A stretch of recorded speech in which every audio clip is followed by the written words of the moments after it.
All right, barreling through part 4. This is sections 55, 56, and 57, as well as some notes on ordinations, not necessarily in that order, but here we go.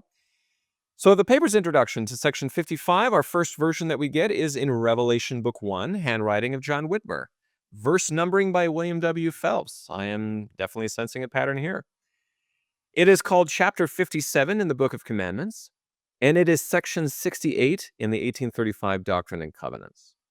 It is also contained in the manuscript history of the church, and it has the exact same language in the 1981 and 2013 section headings, with the exception, of course, of June 1831, as opposed to we now have June 14th, 1831. So, but everything else is the same in our modern section headings.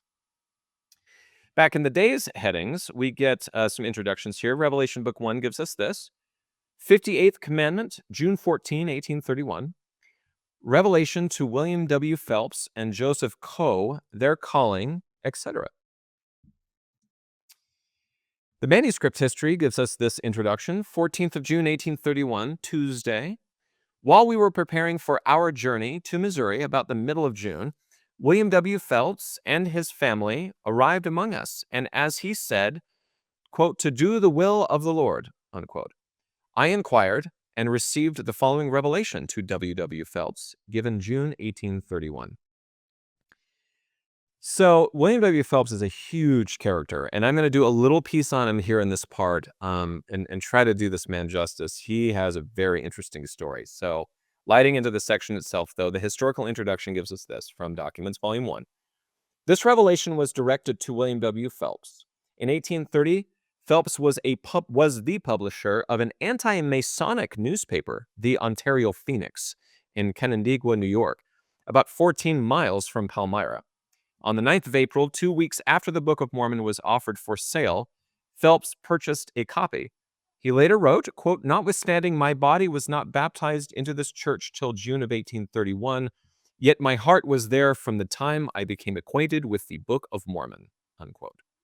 In December 1830, he traveled to Fayette, New York to meet Joseph Smith and came away from the experience further committed to the new movement and convinced that he needed to, quote, quit the folly of my way and the fancy and fame of this world and seek the Lord and his righteousness, unquote. So he had some issues leaving his home, I will say that. So here you go. Further into the historical introduction. In late April 1831, shortly after the majority of church members left New York for Ohio, Phelps was arrested and imprisoned for 30 days in Lyons, New York, apparently over a delinquent debt he owed in Canandaigua. While incarcerated, Phelps relinquished the editorship of the Phoenix, and immediately after his release, he journeyed with his family to Ohio to join the Mormons. He reached Buffalo, New York on 12th of June, 1831, and was in Kirtland by the 14th of June. His arrival prompted this revelation, which directed that he be ordained an elder and that he assist Oliver Cowdery in doing, quote, the work of printing, unquote. Phelps was soon ordained an elder and later served as a printer for the Evening and the Morning Star. So according to Phelps' own account, this is from footnote 2, members of the Presbyterian Church and pretended anti-Masons sent their foolish clerk from Canandaigua and took me with a warrant and obtained a judgment against me on a balance of their account. This was done after I had engaged a passage home, having learned that my family were sick. An execution was sworn out on the spot, and I was hurried to jail in the course of the night, where I shall stay 30 days for a double purpose. Phelps later explained that he had been imprisoned as the result of actions taken by, quote, a couple of Presbyterian traders for a small debt for the purpose, as I was informed, of, quote, keeping me from joining the Mormons. So apparently they threw him in jail for his own good, so he wouldn't join the Latter-day Saint movement. So take that as you will. And then once he got out of jail, he got out of Dodge. So some content and footnotes here. We get this from the text. Behold, thus saith the Lord unto you, my servant William, yea, even the Lord of the whole earth, Thou art called and chosen, and hast, after thou hast been baptized by water, which if you do with an eye single to my glory, you shall have a remission of your sins and a reception of the Holy Spirit by the laying on of hands." Unquote. Footnote 2 for this says, Phelps later dated his baptism to June 16, 1831, 2 days after the dictation of this revelation. So things were moving fast. Further into the revelation, we also get, "And again, thou shalt be ordained to assist my servant Oliver Cowdery to do the work of printing and of selecting and writing books for schools in this church, that little children also may receive instruction before me, as is pleasing unto me." Footnote 5 to that phrase says, "In the first publication of the Evening and the Morning Star in Missouri, Phelps apparently referenced this portion of the revelation when he explained to the readers that, quote, those appointed to select and prepare books for the use of schools will attend to that subject as soon as more weighty matters are finished," unquote. No known copies of such books are extant, and it is unknown if any were actually produced. So sometimes you lose some. But that's the implication here. We don't have actually an indication that any of those books ever actually happened. So what's the aftermath of this? Well, what I wanted to do here, the aftermath of this revelation, is what did William W. Phelps become in the church? Like I said, he is a colossal influence in church history and a major influence to this day. So, a couple of things. He's the one that printed the Book of Commandments. He was the printer for that. He was the printer for the 1835 Doctrine and Covenants. And by the way, I'm not even going to list everything here. He also helped print the Evening and Morning Star. He printed The Messenger and Advocate, another church periodical. This man was excommunicated 3 times and rejoined the church 3 times. In one of those instances, he testified against church leaders that led to their arrest and incarceration in Liberty Jail. He was actually one of the voices that led to Joseph Smith and others being incarcerated in Liberty Jail. So I'm not talking like, oh, I'm just speaking out. Like, he actually landed these guys in jail. But because of that, once the Liberty Jail ordeal was over, because of that, we actually do get a very famous and, in my opinion, a very beautiful forgiveness between Joseph Smith and William W. Phelps, wherein you get the famous Charles Wesley couplet, where there's letters being written back and forth between the two. Again, for time, I won't get into that. But at the end of it, it says, "Come on, dear brother, since the war is past, for friends at first are friends again at last." So it's a very famous sort of reconciliation between the two. So there you go. He also ran for lieutenant governor of the state of New York. And Dean Jesse, who's also a major figure in church history and for the Joseph Smith Papers specifically, somebody who I greatly admire just based on his works, feels like W. W. Phelps is one of the founders of an anti-Mason movement in New York. He definitely was an editor of the anti-Masonic periodical, which is a little awkward because being a Mason was a major part of Latter-day Saint religion, and a lot of the leaders were actually Masons. So, whoops. Anyway, he was also the scribe for the Book of Abraham. He helped to develop something called the Deseret alphabet, which was apparently they wanted to make their own alphabet when they came to Utah. So there you go.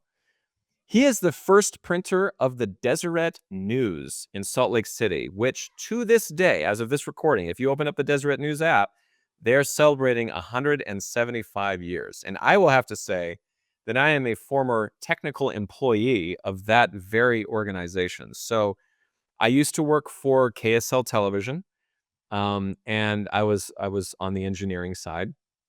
And originally, KSL Radio, which has been around for like 100 years, was a kind of a subsidy, if you will, of Deseret News. This is back in like 1923, right? 1922. Anyway, in 1922, excuse me, I know better than that. Anyway, so the Deseret News came up with a radio station called KSL, which KSL later had a TV station called KSL TV. So I am part of this. So again, William W. Phelps, thank you very much. It was a nice job while it lasted, right? But I actually worked for this kind of idea that the church publishes, right? And at the time, it was periodicals and books. It then became radio. Then became film and television and all sorts of stuff, which to this day. So I had no idea. Maybe I should have known that earlier. But anyway, so his newspaper is still going to this day. They don't do printings every single day because it is the 21st century, but um, yeah, there's still a newspaper being printed and that started with W Phelps, apparently. The biggest thing I would say in terms of his contributions to modern Latter-day Saint theology and religion is his hymnal contributions. So if you've ever sang any of these songs, these were all written by William W. Phelps. So here you go. Ready?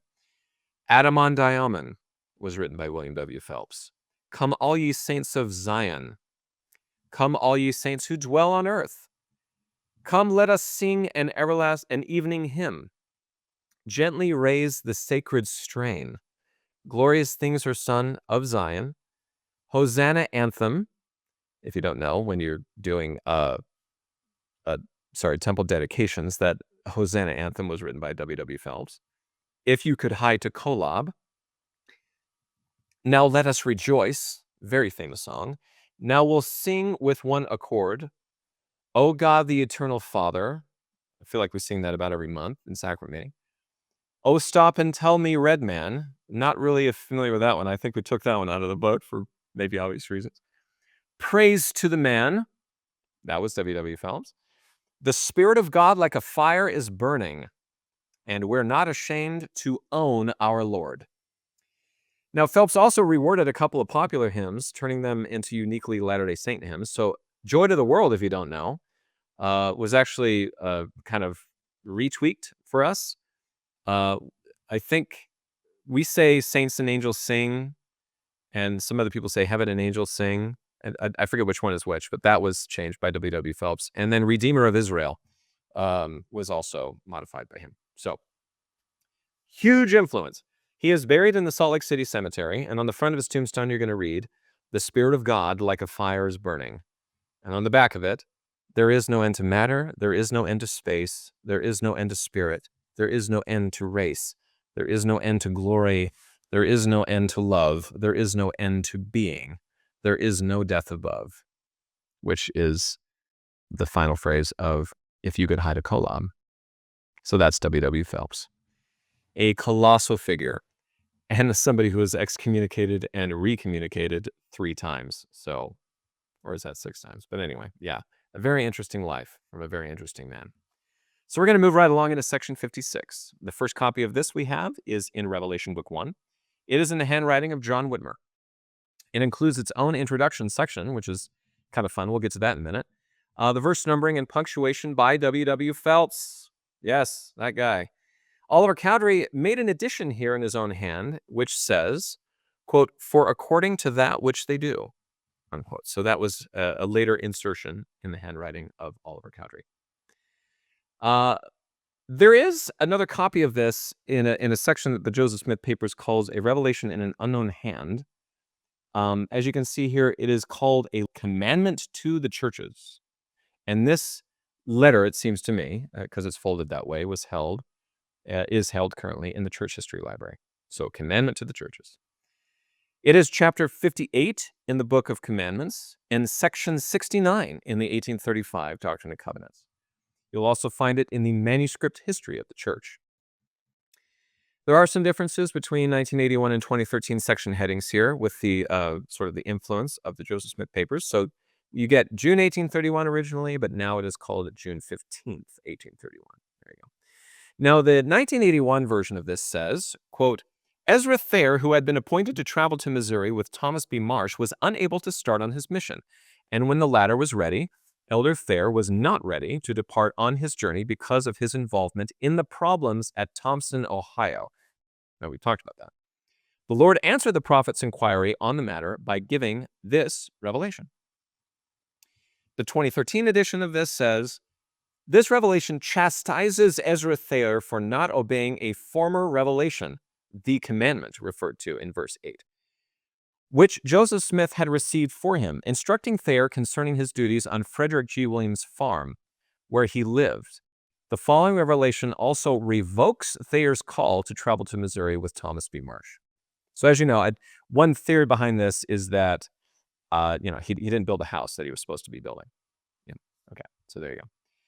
Some introductions to this. Revelation Book 1 has its own little section for this, which is nice. It says, 59th Commandment, June 15th, 1831.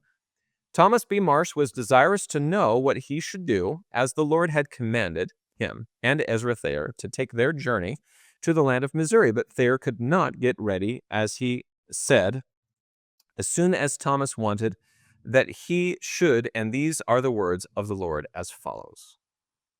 So this letter that we have written in an unknown hand only gives us this: received June 15, 1831. So really nothing there. Book of Commandments, Doctrine and Covenants, very, very brief. But the manuscript history does give us this. 15 June, 1831, Wednesday.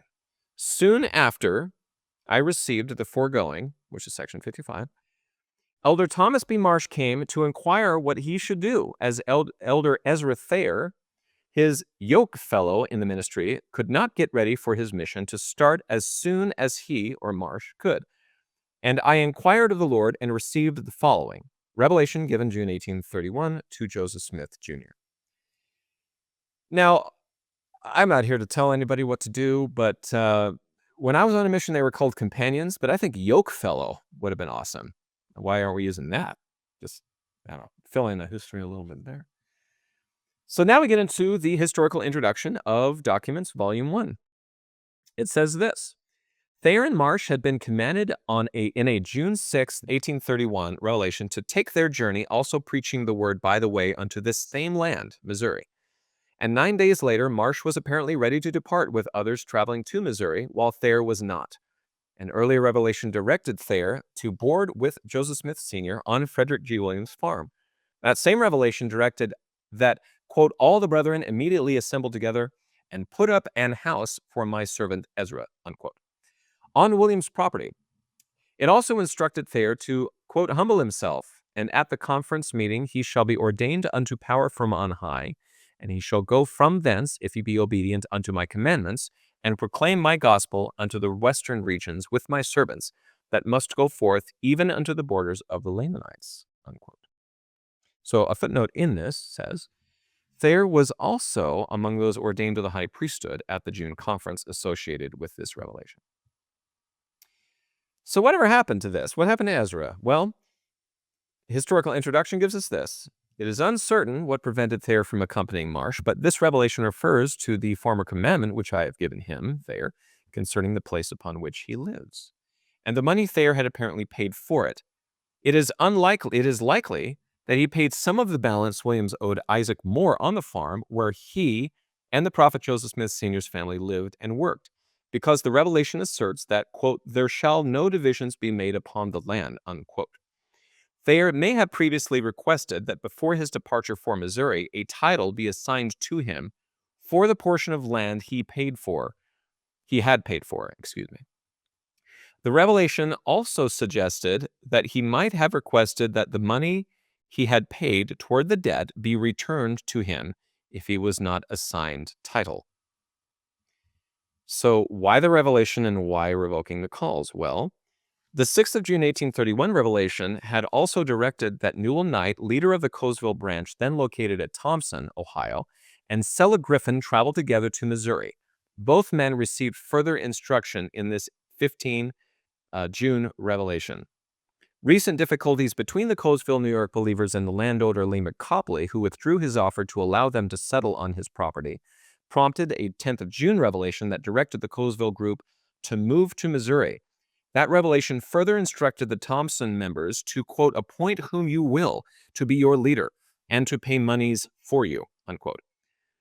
Upon learning that revelations had both dictated their removal to Missouri and assigned their leader Newell Knight to leave them for a preaching mission, some of the members in Thompson may have voiced concerns to Joseph Smith. However, whatever the impetus, the revelation rescinded the command for Knight to leave on a mission and instead assigned Knight's previously named missionary companion, Sella Griffin, to accompany Marsh in place of Thayre. So a lot of shuffling around here, but apparently at the end of the day, it was Sella Griffin and Thomas B. Marsh as yoke fellows. Yoke fellows. Anyway, footnote 6 for this says, the compiler of Newell Knight's history in 1871 included this note, quote, I will here introduce the facts as nearly as I am able to glean them. on taking the revelation to Thompson concerning the removal of the saints from there to Missouri, which gave them the privilege of appointing their own leader, and also the revelation appointing him to his mission, it appears that the saints were grieved at the thought of Brother Knight leaving them, for he had been with them from their first acquaintance with the church, and they leaned on him as their guide and appointed him as their leader from Thompson to Missouri. This reached the prophet Joseph's ears, and in a revelation, Brother Newell's mission was revoked, and he was sustained in leading them. It is possible that this reconstruction of events was made with the benefit of sources that are no longer extant. So there you go. For the content of footnotes on this, we actually only get really scripture references. So I think it's been covered. I mean, we've kind of beaten this dead horse to death here. But that is it. So a little bit of shuffling around what happened to Ezra Thayre and all this kind of stuff. I think it was just a conglomeration of quite a lot of things that were a problem. So that's it for that. Next, we're going to move on to a short section here that is called by the Joseph Smith Papers a note on ordinations. This particular thing is found in Minute Book 2, right under what we just read about the General Conference minutes. Okay, so you get your minutes, which I've already read, and then you get this little content. There is a historical introduction here from Documents Volume 1 that says, on the final day of the church conference held in early June 1831, Joseph Smith dictated a revelation calling many to travel to Missouri, preaching along the way. Some of those named in the revelation who had not yet been ordained elders were subsequently ordained. Although the document featured here, which recorded the ordinations in the minute book, bears a June 6 date, it appears to be a compilation of information about ordinations performed by Joseph Smith between the 6th and the 18th of June. So maybe not all this happened at the same time. So we'll just cut to the chase. Here it is. This is the note. It says June 6, 1831, Brothers Sidman Ryder, Sella Griffin, Daniel Stratton, Peter Dustin, Sidney Gilbert, and William W. Phelps were ordained elders of this church according to the church covenants and under the hand of Joseph Smith, Jr. And there you have it, a note on ordinations. I told you it was short. Now we're going to move into our final section. Good grief, this is a long one today. This is section 57. The earliest copy, again, is in Revelation Book 1 in the handwriting of John Whitmer. It is said not to be printed, and therefore is left out of the Book of Commandments. But it is also said here, number 6. What does that mean? We get a footnote in the facsimile edition of Revelations and Translations, Volume 1, which says, 7 of the 8 revelations published as sections 28 through 29 in the 1835 Doctrine and Covenants bear a similar notation in Revelation Book 1. John Whitmer numbered these revelations from number 1 to number 8, omitting number 2. So, I think that's kind of funny. It's like, whoops, I guess we forgot, number 2 ski there is not there anymore. So, whatever. So there you go. We also get some corrections here in the text, in the handwriting of Sidney Rigdon, which have been struck through. And then on top of that, you get the handwriting of W Phelps, which is an addition to the text, which says, quote, provide for my saints that my gospel may be preached unto those who sit in darkness and in the region of the shadow of death, unquote. There's also a copy of this revelation found in Sidney Gilbert's notebook, as well as in Revelation Book 2. Those both have copies, Revelation Book 2 in the handwriting of Frederick G. Williams. Okay. Once again, it is not found in the Book of Commandments, but it is found in section 27 in the 1835 Doctrine and Covenants. We also get a copy of the revelation in the manuscript history of the church, and we get some small differences in the section headings. And so in 1981, here's what you get. It says, in compliance with the Lord's command, section 52, the elders had journeyed from Kirtland to Missouri with many varied experiences and some opposition, and then the rest is the same. In the 2013 edition, we get, in compliance with the Lord's command to travel to Missouri, where he would reveal, quote, the land of your inheritance, section 52, the elders had journeyed from Ohio to Missouri's western border. So there you go. Not a cataclysmic change, but a change nevertheless between those two versions. We get some introductions here. Revelation Book 1 gives us this. 60th commandment given in Missouri Independence, Jackson County, July 20th, 1831. giving directions and to the bishop and agent how to proceed concerning purchasing lands, etc., etc. We do not get an introduction, as you can see, to Gilbert's notebook version, so it's just lights right into it. Revelation Book 2 gives us this. Revelation given in Independence, July the 20th, 1831, shewing that to be the place of the city of Zion and the gathering, with many, many, many dashes. 1835 Doctrine and Covenants simply gives us Revelation given in Zion, 1831. Which I think is kind of fun and simple. And then we get this from the Manuscript History of the Church. It says, the meeting of our brethren who had long awaited our arrival was a glorious one and moistened with many tears. It seemed good and pleasant for brethren to meet together in unity, but our reflections were great, coming as we have from a highly cultivated state of society in the East, and standing now upon the confines or western limits of the United States, and looking into the vast wilderness of those that sat in darkness, how natural it was to observe the degradation, leanness of intellect, ferocity and jealousy of a people that were nearly a century behind the times, and to feel for those who roamed about without the benefit of civilization, refinement, or religion. Yea, and exclaim in the language of the prophets, when will the wilderness blossom as the rose? When will Zion be built up in her glory? And where will thy temple stand, unto which all nations shall come in the last days? Our anxiety was soon relieved by receiving the following revelation, given in Zion, July 1831. There you go. Historical introduction to this from Documents Volume 1 says, leaving Kirtland, Ohio on the 19th of June, 1831, Joseph Smith reached Independence, Jackson County, Missouri, on the 14th of July. After arriving in Independence, Joseph Smith dictated this revelation on the 20th of June, 1831, identifying, quote, the land of Missouri as the land of promise. So there you go. And so now we have the land of Zion has been discovered. So further into the historical introduction we get, according to the history Joseph Smith initiated in 1838, Joseph Smith spent time upon his arrival in Independence ruminating on the situation of the American Indians living in the wilderness across the border, perhaps because an earlier revelation explained that the city of Zion was to be built, quote, among the Lamanites, quote, unquote. These meditations prompted him to ask questions about when and where the city would be built. Quote, when will the wilderness blossom as the rose? When will Zion be built up in her glory? And where will thy temple stand, unto which all nations shall come in the last days? Unquote. In another account, Joseph Smith remembered, viewing the country before seeking diligently at the hand of God. According to that account, God manifested himself unto me. Let me go back.